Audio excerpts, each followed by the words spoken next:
got my guitar, I've got my wine. Where we can go, live by the sea, swim in the ocean.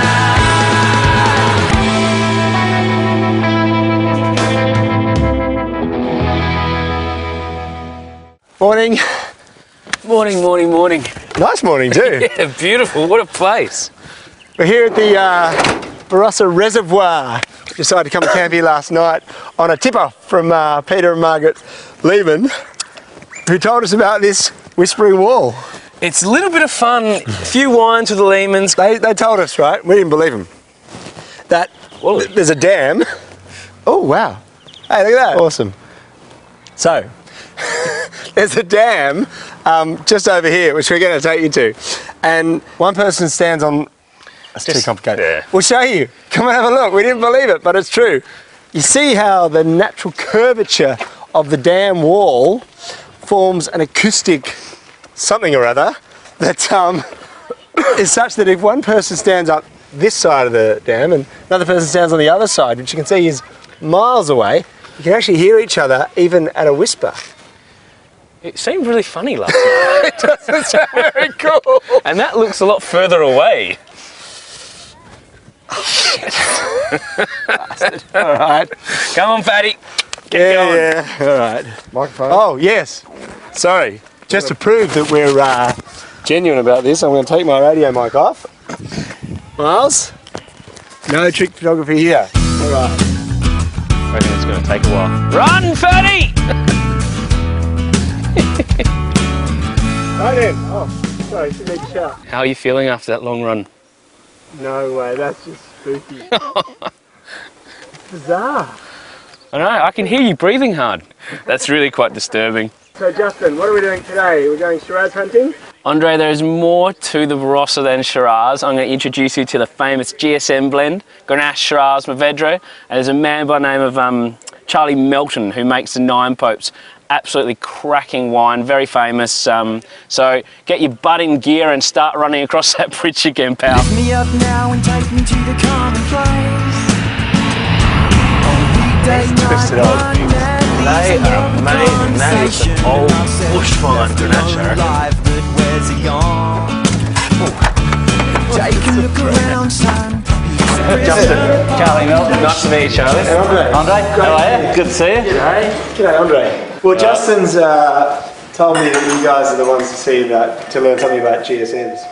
That's our specialty. Well, David's one of our old vine growers for Grenache. And is that what we saw on the drive on the way up? Absolutely. This block, pretty much all of this block is old vine Grenache. This is your archetypal Barossa vista. Backyard. I mean, it's God's own country, seriously. The cellar master up at Crondorf back in the 40s and 50s, well, they planted this block. So it's just, you're able to know the history of each and every one of these vines because we actually know the blokes.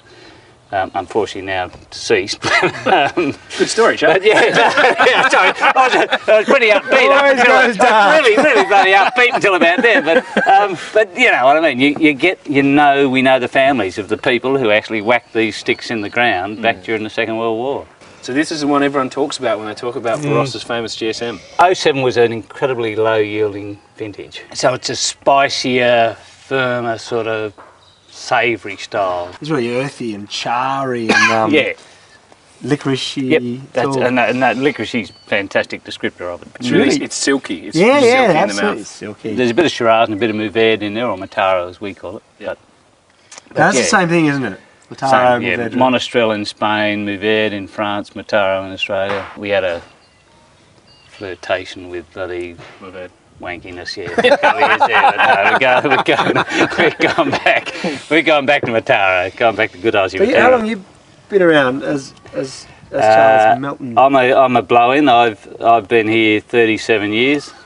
Dave's family have been here 5 generations, so there's a bit of gap, but I married well. Oh, you married that qualifies it. I married a Wicket girl, so that stands me well in the community. Were you interested in Grenache before you bought it, or did that come from the fact that you had it? Absolutely, yeah. It came. Shiraz was king, you know, and even Shiraz, as David said, Shiraz wasn't worth a cracker then either. But we bought this block and we made the first wine off it, and that's when we realised that we had something special. You know, it took the first vintage off this block for me to go, wow, you know. I mean, I'd tasted lots of Chateau Neuf de Pape before, but it wasn't until we made the first harvest off this block that we thought, gee whiz, you know, we got something special here. We had to come up with the name Nine Popes, which is another story, long story. I want to hear this story. I want to hear this story. This story that's another story in itself. But, so what do we got here?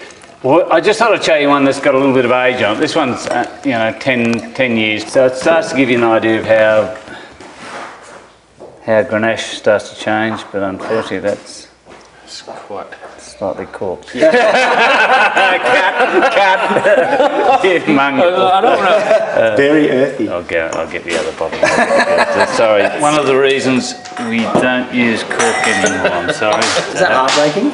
Oh, it's annoying. It's distressing. I'm lucky that you blokes were here, and I can show you the fact that that's not the wine the first one saw. Imagine if someone got that wine in a restaurant and they're thinking, you know, this Charlie Melton bloke, people reckon he can make grog, but Jesus, you know. And this is probably one of my favourite vintages.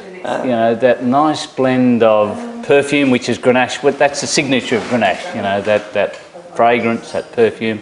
You get the strength of Shiraz, you know, Shiraz, it gives it a bit of backbone, a bit of warmth, and Matara gives it the spice. There is that, you know, my vision of when I reckon we cracked it, and I'm allowed official, not quite, but close to grumpy old man status, so I can say things now that probably, you know, young blokes wouldn't say, but it's, you know, my vision of when we get the mix of spice and sweetness, correct and balanced, it's like I've just followed a gypsy girl going through a field of herbs, you know. That's a beautiful gypsy girl, and I'm following her through a field of herbs, and as she brushes the herbs, the fragrance comes through. And I like that. But that's sort of it. It's that combination of perfume and sweetness and spice. And what happens? Do you follow her into the? Yeah. Unfortunately, I'll wake up. Actually, I'll wake up at that point. But you could have whispered this to me on the whispering wall. So is the spice coming from her? Is this where we're going? Yeah. Well, we don't want some. You know, you need a bit of experience. You need. I'm getting into real trouble here. You need a worldly woman. So she may not be that young a gypsy girl, but she's a gypsy woman. Oy. A little bit of Barossa fare, local Barossa fare. Beauty. Awesome. So have you guys got the gypsy story walking through the gypsy woman through the field of lavender? No, I don't. That's a private moment. Oh, sorry, thank you. Yeah, thank you, Andre. That's a private moment. It's soon not going to be. Pies and the other ones are the lamb pies. Thank you. Thanks, love. See you, mate. Oh, so listen, what is the story behind the name? Nine Popes? Yeah.